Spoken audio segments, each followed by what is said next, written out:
আজই সাবস্ক্রাইব করুন এবং দেখুন আপনার প্রিয় শো। আজকে যেমন ছেলেকে সরিয়ে রেখেছিল, পরের বার থেকেও কিন্তু তাই করবে, মনে থাকবে। আনন্দী, তুমি এখানে? মা, বাবা, আমার বন্ধু আনন্দী, আমার কলেজের বন্ধু। বাপরে, ওর বিশাল বুদ্ধি, আর পড়াশোনাতেও হেব্বি ভালো।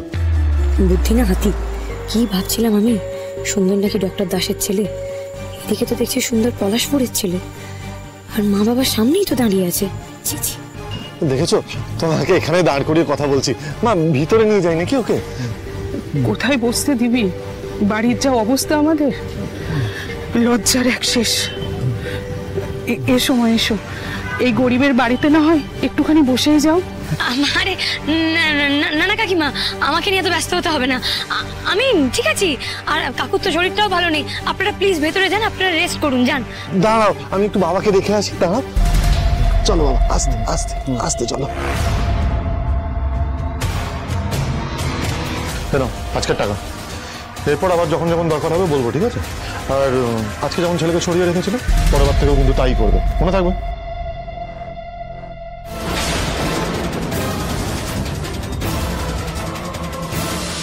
তুমি সব শুনে ফেললে আনন্দী? এত কষ্ট করে সাজানো খেলাটা শেষ হয়ে গেল। কেন কেন আর একটু ওয়েট করলাম না? আমি নিজেকে নিজে চড় মারতে ইচ্ছে করছে আমার।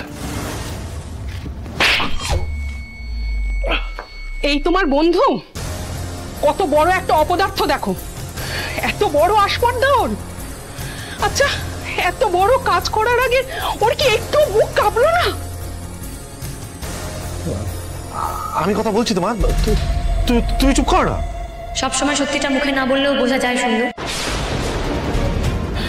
শোনো মা, শোনো শোনো, আমার ছেলে না এ গায়ের সেরা ছেলে।